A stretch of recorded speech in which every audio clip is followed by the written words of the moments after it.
What's up, friends? Welcome back. And if you listen to the episode before this, I didn't really go anywhere. I just recorded episode 100, and then I just went now I'm recording this one. And I was about to hit start for this new episode, but then I realized that I'm like extracting these clips from the episodes to post on content. And if I post a bajillion like reels of me wearing the same shirt, then it looks like the same thing, pattern disruption thing. So I want to change my shirt because I'm trying to do this right, and it just changes it up. And on your end, maybe it looks like, oh my God, it's a new episode. If you haven't watched like the other one and then like this one, and it's just like, yeah, just something.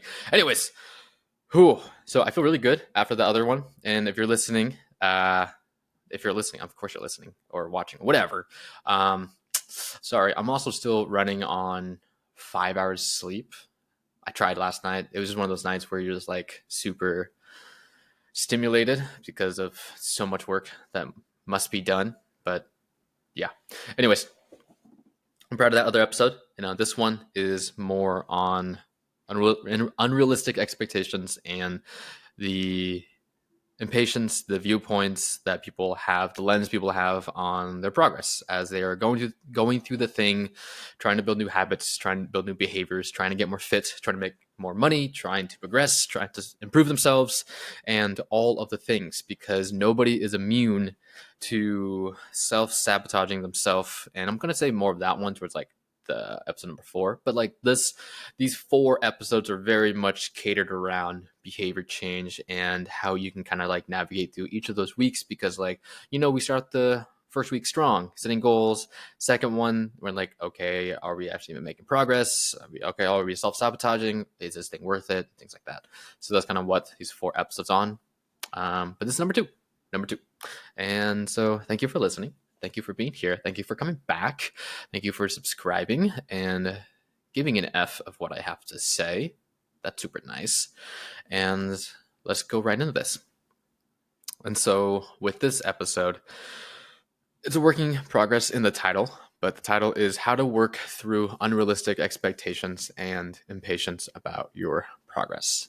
And with that, something that I am going to encourage everyone to do is, when you are looking at your progress about whatever goal that you're working towards yourself, is look at it through very neutral eyes. Look at it through, if you look at it as data and you see you're walking more, or some days you're walking less, using that for an example, then just don't start associating, oh, this is good, this is bad. Definitely things in the domain of all or nothing thinking and having some unrealistic expectation of yourself to be perfect, because you're never going to be perfect. Nobody's perfect. And your plan will never be perfect, because things will always come up. Things will always happen. And that isn't me trying to give you a scapegoat or let you off the slack or things like that. No, that's not what I'm saying at all. What I'm saying is reframe the situation into however way you need to support you in this long-term behavior. And so a really cool mental reframe I like is the idea of prototype and iterations. So with that is, excuse me. So you're listening to this, it's the new year still. It is on the 13th is when this is being released, January 13th. And say you're 2 weeks into your New Year goals, your new habits, behaviors, things that you want for yourself. And with that, don't have this unrealistic expectation of the first week, the first 2 weeks, the first month. Everything has to go according to plan. And if it doesn't, you're going to become internally dramatic with yourself. Look at it as if you were an engineer, somebody who builds, because someone who's built products, and look at it as a prototype. Okay, say this is January, the first week, the first month. Take it as a prototype, month, week, whatever, and just see how things work. Say you have this new goal, you have this new behavior, you have this new habit that you want to build for yourself, but you start applying some of these strategies of how you're going to manage your time better, do certain things, try the supplement, try working out at this time, you're just trying a lot of different things to see if it works, if it will stick, if it something you care about, if it's a value of you, if it's anything. And then you see how things play out in your normal day-to-day life. And then at the end of that week, then you see, okay, what worked and what didn't work. Well, you say you learned that waking up early in the morning to work out worked really well for you. But say you are trying to train for a marathon or a race and you were like, you know what, maybe running after work, after an 8 to 12 hour shift, doesn't really work too well because you're super tired, you're super drained. Say you were a healthcare worker or you just work very intensely with people and your emotional empathy is drained. You just have nothing left in you. And having to harness the willpower to get ready to go outside for a 30 minutes to a 2 hour long run, that is tough. That's super tough for anybody. And then by you doing that, you start questioning yourself of being, is this really for me? I've tried this over and over. Am I failing this? Like you start having those negative self-talk and you're like way too caught up in the weeds. But this is where I like to have people zoom themselves out and instead of having expectations for yourself, see what happens. Just see what happens. See if there's a certain behavior, a certain habit, and something that you want to trying to like challenge this week. See what happens. See what works well. See what you like, and see what you don't like, and see what doesn't is not working. And then you take that week. Just call it. Just like label it, because there's power to labeling something in our minds. It's like, okay, this is prototype week 1. This is iteration 1. Let's see how I can iterate onto this next week. Let me carry with me the things that worked well and let go of the things that did not work well. And then try turning up the dial of the things that did work well and trying it for this next week. And then that way you learned, okay, you know, there's these certain things that you do that worked really well that week. Okay, you know that if you prep your food the night before and get your clothes out and whatnot, you're able to have time in the morning to go on that morning run, to go on that workout, to have more personal time to work on your side business, to have more time with your family, or even have more time for yourself for the whole day. And so framing it through iterations and prototypes really helps you to release you from the all or nothing, the perfect mentality of it has to be this way. If it's not 100%, if it's only 99%, then you failed because you're associating it to complete failure if it didn't work out. But remember, when it comes to planning, they're meant to be flexible, not rigid. They're meant to be adaptive, not concrete. It's remember, this is your life. You get to define a lot of these different things. And so if and like the words that you use matters, the words we use matters and our relationship with it. And with that, the word you might be thinking is, oh, you have to be disciplined, you have to be consistent. And yes, those do matter, but let's break that down a little bit more, because these are, remember, those are still labels. Like, what does consistent look like? What does being disciplined looks like? It's a great way to describe a series of behaviors that somebody is displaying. Or no, yeah. And so I like to switch out the word consistent, because if you look at the definition of consistent, it's doing the same thing over and over, the same way, the same time, the same everything. But say that doesn't work. Say that doesn't work for you because you have a whole lot of other different list of responsibilities and commitments that you have to do. But that doesn't mean you can't improve. And say your life is very chaotic. So it becomes like a game of chess. It's not just checkers. It's not just you move forward, you move backwards. You are the manager. You are the architecture of your life. And so you're moving the pieces on the puzzle from a very bird's eye space view.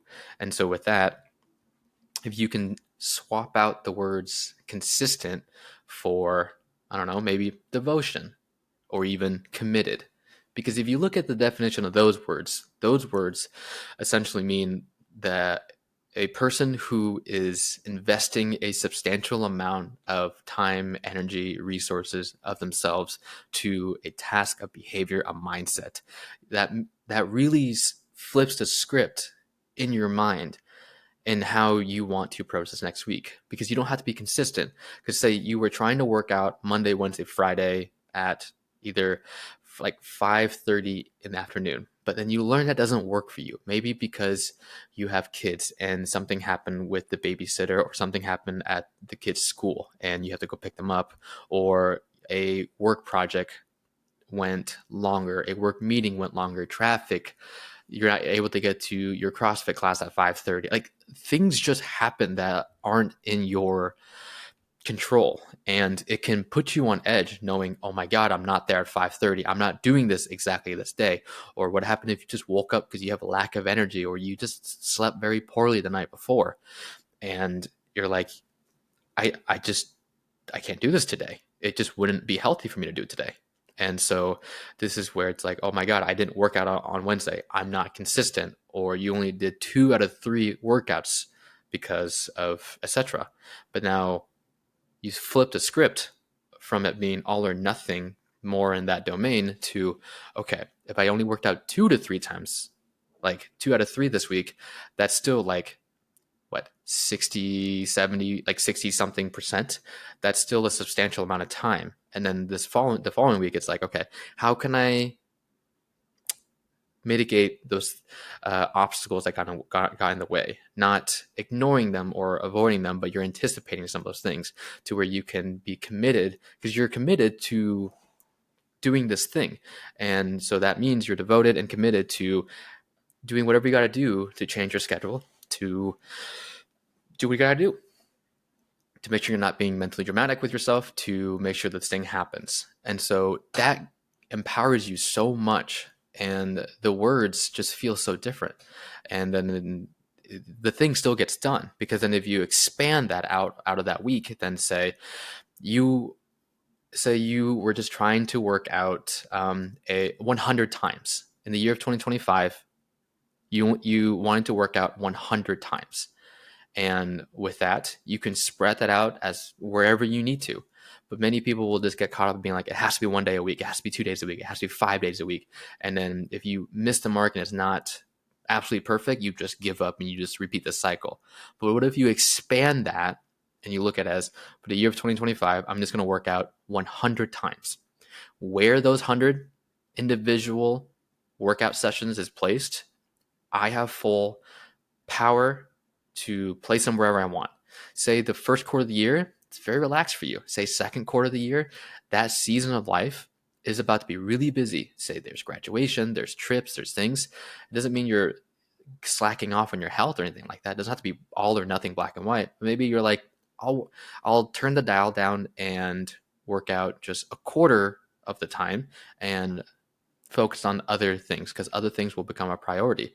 And then the rest of the year, you kind of fizzle them and move them and allocate them to where they need to. And then at the end of the year, say you don't hit exactly 100, but since you were so flexible with it that you hit 70, you hit 70 out of 100 workout sessions. And with that, that's pretty amazing. And with that, you learn how to like look at it very big picture and not become mentally dramatic with yourself. And you're not looking as black and white, and you started developing a system, and it became very you learn how to give yourself grace, and you still committed and you still devoted. See how that works? Like, it's such a powerful reframe, powerful shift if you can do that to yourself. And so if you are having trouble with all or nothing thinking and placing unrealistic expectations, then oh my God, yeah, there's actually one more thing with the unrealistic expectation is, don't have expectations for things you've never done, And if it's a new skill that you were learning, say it is exercise, say it's in the gym and you are absolutely from ground zero and there's a series of exercises that you just never done, don't be so hard on yourself to expect that you should know how to do something right away. It's so unrealistic. It's I heard this from Neil Strauss that unspoken expectation is premeditated resentment. And so let that one sink in. Some of your expectations, it's setting yourself up for failure. It's almost like a fail-safe that you are putting for yourself that you know that you are going to self-sabotage. It's one way that you are going to self-sabotage yourself to know that did that thought really work out? Kind of does. There's a little bit of a gap there, but yeah, just don't place unnecessary expectations for yourself when it's not needed and nor is it helpful. So just be careful. Be careful with that and excuse me, look at what the thing is that you're doing and understand that certain things will just take time. Is if you can extend the time horizon and to a not a set time, but just extend it. Just keep extending it and focus on the day to day, the week to week, the month to month, being like, okay, what is the skill that I am trying to work on? What is the habit? What is the behavior? What is the mindset? If it's a physical skill, being like, okay, you have trouble squatting because your squat technique is very rough. So it's like, okay, then maybe that means I need to work. This month is where I just need to work on the movement pattern without the barbell on me. Ooh, maybe it's this month I need to learn how to just lunge. Maybe just lunge. So then you're not squatting with both legs. You're essentially squatting with one leg. You're lunging. Ooh, if lunging is an issue, then we are working on ankle mobility. Ooh, maybe you're just not very coordinated just yet, and the balance and the stability is still a little bit too much. Then maybe we're just working on training the quad, just trying to get that muscle stronger by doing leg extensions or our hamstrings, doing hamstring curls, for example. And then it's like, okay, we do this and then we keep practicing. And then once the skill you evolve a little bit more, then you get to progress. And so if you can release yourself from placing unnecessary timelines, especially if you're very new to something, then it really helps relieve some of that pressure and allows you to keep making progress and keep focusing on what's the day-to-day task that I am improving on and how can I improve this? And it goes back to the other episode of identity being, how would this person behave right now? Would they be very mentally dramatic? Would they be very hard on themselves? Would they be very mean? Would they be placing unnecessary expectations on themselves? Would they give themselves grace? Or would they be compassionate? And would they still hold themselves responsible? And would they set a standard for themselves? So it's not black and white. It's not if you did this or you did not do this, and it's still. So if you're struggling with the progress piece and the expectation piece, hope a lot of that stuff helps. And then when you get into like the tangible stuff, like I said, if the goal was to work out, then you can quantify a little bit of being like, if 2025 is the year I'm gonna work out, let's just expand it to being, I just want 100 workouts, and then break that down to more bite-sized tactical, to quarterly, monthly, however way you need to make that look, but just be very adaptive and flexible with it. Really does help. Really, really does help. And so with that, I think we're close to the 20-minute mark. I need a drink of water. But I hope that was helpful. Hope that landed well. And if that resonated with you, please let me know. I would love to hear. And send it to somebody else if you think that they struggle with some of these things and they would find value in this as well. But yeah, gonna end this. I'll see you guys in the next one. We did it. Woo! Gonna take a minute and then do episode 3 out of 4. Let's do this. Woo!